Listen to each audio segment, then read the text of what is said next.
ازيك يا احلى متابعين ايمي روز، يا رب تكونوا بخير. النهارده احنا كنا خارجين، ماما كانت جعانه فقلت لها مفيش عندنا حل غير كبده البرنس الدمياطي. عنده اسعار واكل خرافه. تعالوا معانا وشوفوا بنفسكم، بس اهم حاجه تشتركوا في القناه واللايك. بصوا يا جماعة، ماما لما شافت الفيديو بتاعنا واصحابي فقالت لي لا انا عايزة اجرب المطعم ده، وانا شكرت لها فيه جدا. فانا هنجربه بقى تاني مرة. بالنسبة لماما اول مرة، انا بالنسبة لي تاني مرة. برضه بقى من عندهم الحواوشي بقى بتاعها، او جبت لك اول مكانها وانت ما تبقاش زعلانة على الله، بس ان الحاجه تكون كويسه، ما تبقاش كلام على الفاضي. يا رب تكون الحاجه فعلا تبقى كويسه جدا علشان ندلكوا على المكان وان انتوا تبقوا تروحوا تتغدوا فيه.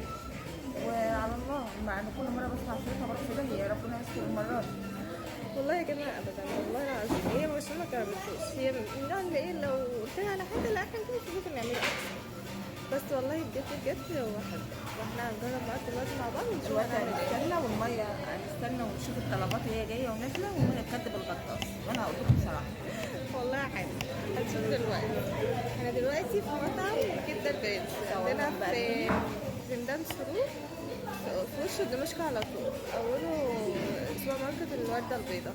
هو يعني معروف هنا، وحتى بتوع الدروس وكده يا بيجوا جماعه، ما حدش ياكلوا هنا. يدل على المكان، ما حدش يدل على المكان الا من الاول ما اقول لكم اذا كان حلو ولا وحش، انا اللي هقول. صدقوا هو اوريكم بقى المنيو واوريكم اول ما الاكل.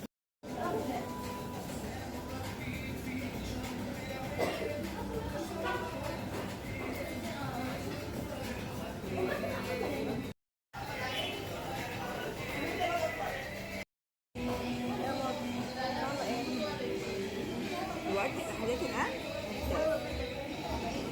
طعم لا طعم حلو. شفتي؟ او يعني انا مش اختياراتي وحشه ولا حاجه، والله طعم جميل جدا، انصحكم بيه. تاكلوا معايا جرجير لو سمحتوا. نكمل بقى الاكل بتاعنا بقى والمسبات اللي هو بيعمل العيش، العيش اللي هو العيش الاصفر. فانا هوريكم اقلبكم كمان، هوريكم كتير وقرون الشطه والسلطه والحاجات اللي ماما طلبتها بصراحه. قرون الشطه انا ما بحبهاش نهائي. دي ميه السلطه حاره برضو بس ده حلو قوي. ولسه بقى بينزل لنا بقيه الحواوشي اللي احنا طالبينه بجد. بصوا مظبطنا يعني، ينزلوا يعني مع اي طلب يعني عامه. شايفين بقى من جماله، قالت لبابا عليه جاي ياكل دلوقتي معايا. فهجربه له بقى قبل ما يجي عشان ياكل بسرعه. بصوا من حلاوه الاكل بتعملوا له كماله عشان يعرفوا ان النصايح في المطعم حلوه قوي.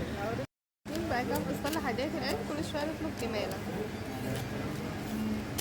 جايلي مرة كمان عشان نجرب حاجات تانية من عنده. هي كانت الأول متخوفة، قلت هناكل حواوشي بس. دلوقتي بتقولي لا أنا عايزة أجرب المكرونة، عايزة أجرب السندوتش الكفتة، مش عارفة أجرب إيه وإيه وإيه، بعد ما كانت الأول متخوفة. هنا عندهم دليفري، وفي عندهم إن أنت تاكله في الصالة عادي، والصالة يعني معلهاش فلوس أو حاجة يعني، مفيش في خدمة. بس بجد في منتهى الجمال. اللي بقى من دمياط جربوا او لسه ما جربوش يجربوا بقى ويقولوا لنا رأيه في التعليقات. ده بقى اكل تاني مره، حابه اعرفكم دي تاني مره رحنا فيها انا وماما. شايفين بقى جمال الاكل المره دي تحفه، يعني 15 جنيه سندوتش الفينو ده. وكمان سوت لنا طحينه.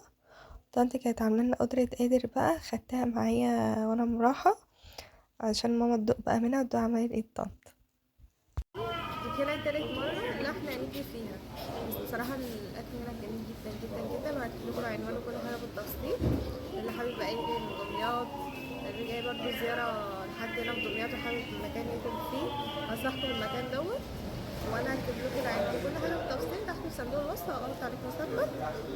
وطبعا شفتها أول مرة لما كنا مع صحابي هنا، وتاني مرة وتالت مرة انا دمجهم في فيديو واحد عشان تشوفوا يعني حلاوة الأكل من كتره. احنا يعني بنيجي هنا على طول، يعني الفرق ما بين تاني فيديو وتالت فيديو أو المرة دي يومين تلاتة بالظبط. رجعنا أكلنا تاني وجربنا أصناف تانية زي ما انتوا وريتها لكم كده.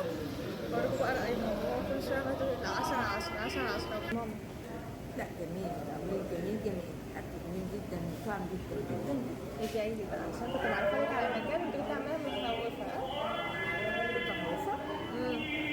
كمان كل الأماكن بتبقى حلوة والله العظيم عاملة تجربة، بس يعني الأمهات صعب أوي تقنعهم بالمحل، بس هي مقتنعة بالمحل ده جدا والحمد لله اللي حاجة فيهم أقنعتها يعني. بجد كل حاجه بصراحه جميله.